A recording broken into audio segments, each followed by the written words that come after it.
Deadpool and Wolverine is a cameo-filled mess. This film that fans claimed would save the MCU instead just further cemented how far this series has fallen. Deadpool and Wolverine follows Wade Wilson on the hunt for a new version of Wolverine to save his world. After the death of the original Logan, the Fox timeline has slowly started to unravel and it's a race against time to save it. On paper this sounds alright, but in execution it's just not. Calling it paper thin would be an insult to paper thin films. Wade Wilson's portrayal in this film is hilariously bad. For some reason they give him a midlife crisis, but they take it pretty seriously, which I don't think works for this character at all. To correct a few reviews out there, this isn't caused by getting rejected from the Avengers, but because he doesn't feel like he's making an impact as Deadpool. This causes a wedge between him and Vanessa, leading to them breaking up. Several things. The film could really do a better job establishing that Wade isn't upset about the Avengers, but rather the fact he feels like he's not helping in a meaningful way, because it really seems like he's upset about the Avengers. Also, all of this is off-screen development. We don't get to see Wade go from the naive and hopeful guy from the last film. He's just depressed because the plot demands it. Maybe he joined the X-Men and it wasn't what it was cracked up to be. Maybe the fact Vanessa died in the last film is still leaving an impact on him. No, we get nothing. If we actually got this development, the arc might have worked, but as is, it's just shallow despite the film's attempts to make you think otherwise. Moving on to Logan, I've seen much praise for his portrayal in this film, but other than Hugh Jackman bringing his A game as usual, he isn't anything to write home about. This Logan is hated by his world. He is done with life and blames himself for the deaths of the X-Men. Where have I heard this before? I find it really hard to get invested in this Logan because he has nothing to offer that hasn't been done countless times throughout Hugh Jackman's original run of the character. The film tries to convince you that this is the worst Logan in the multiverse, just to reveal that all that happened was that he was getting drunk when the X-Men were getting killed by the humans. So then he decides to take revenge on the humans in a fit of rage, taking both guilty and innocent lives. So you're telling me the humans are implied to be like this every day to mutants, killing good and bad alike, not caring and fearing them all. But the moment Logan gives them a taste of their own medicine, he is now the worst variant of Wolverine? Yeah, I get it, that goes against his principles and everything, but is that really it?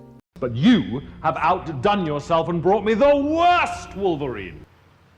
Okay. His whole arc, if you want to call it that, is just thrown together last minute. Most of the film he's just miserable and wants to die, but one talk from Laura is enough to give him a 180 so he becomes a completely different person. It's like Whiplash. Please tell me what this portrayal brought to the table that demanded Hugh Jackman to return, when he already had a perfect send-off in Logan. What, the comic accurate suit? That's it? And don't use the "it's a different Wolverine" excuse, because that doesn't take away from the same principle. The idea of Hugh returning, whether as the Logan we know and love, or as this bum, doesn't change the fact that he returned after his send-off. The send-off wasn't just for the character, but for him. Patrick Stewart in Multiverse of Madness has the same issue, but I'm not going into that right now. The reason it sort of works with the Spider-Man characters is because they don't get a proper send-off. There was no emotional riding off into the sunset moment like Hugh Jackman and Patrick Stewart had. Bringing them back as any form of these characters tarnished the send-off by sheer principles. Also, I have got to say the anchor being thing is so dumb. I get it's supposed to be a meta joke, but it's not funny and it's not incorporated well at all. Pointing out something stupid doesn't excuse the bad writing. This just convoluted the multiverse more than it needed to be, and that's saying a lot because the multiverse is already a mess. Let me break it down for you, Mark.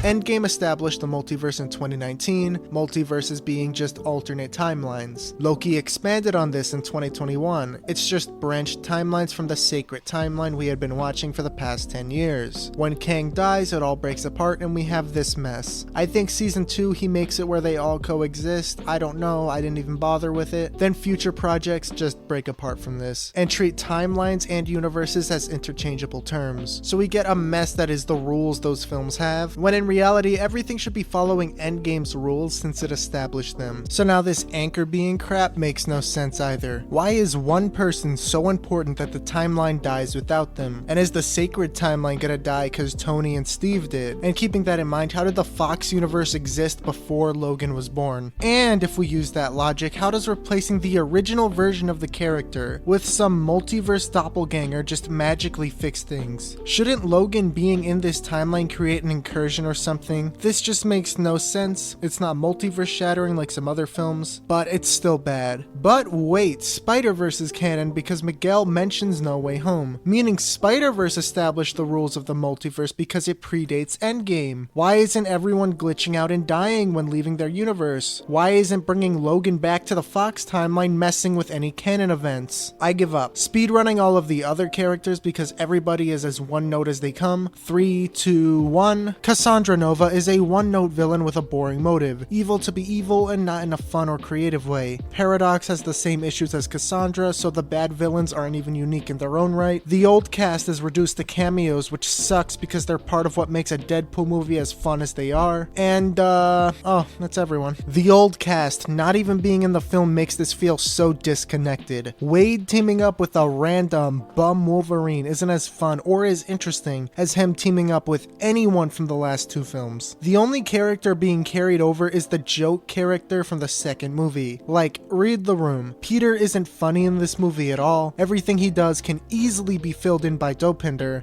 you know, a day one character. Let's see, other stuff. The multiverse Deadpools added nothing and just padded the runtime. The cameos barely tie into the story. Laura is sort of important, but she's just there for a monologue. Nobody else. Gambit, Elektra, Blade, they don't add anything other than more nostalgia. Like, at least attempt to tie it into the story like No Way Home did. Not that No Way Home did it perfectly, but it's the best example from this recent trend. And yeah, that's all I got. I know this whole video I've been complaining and critiquing, but I did somewhat enjoy the film. It's not offensive and it doesn't make me mad like some other multiverse MCU films, but it's just nothing. Its best moments are carried by the talent of its leading duo. This is a substanceless and amateur film that perfectly highlights the worst of what the MCU has become. An ugly, soulless, and inconsequential cameo-filled mess. They've had a hit or two since the end of the Infinity Saga, but it can't outshine the pile of shit that is the state of this studio. I used to love going to see the newest Marvel movie. The thrill of a good old and reliable MCU film. Not always a life-changing experience, but a solid time at the movies. Films that brought these comic book characters to life in ways that shook the genre. But now it's like going to the hospital to see a relative on life support. I haven't truly enjoyed the MCU in years. And while I did give up on it a while ago, Deadpool and Wolverine made me realize it's just not for me anymore. Now, don't get me wrong, I still love these characters and the source material they originated from, and I will still be seeing the films at least. I'm a content creator and anything goes, but these interpretations of the characters just don't cater to me. If you enjoyed Deadpool and Wolverine or any of the MCU's products from the past few years, good on you, but I don't think I'll ever watch this film again.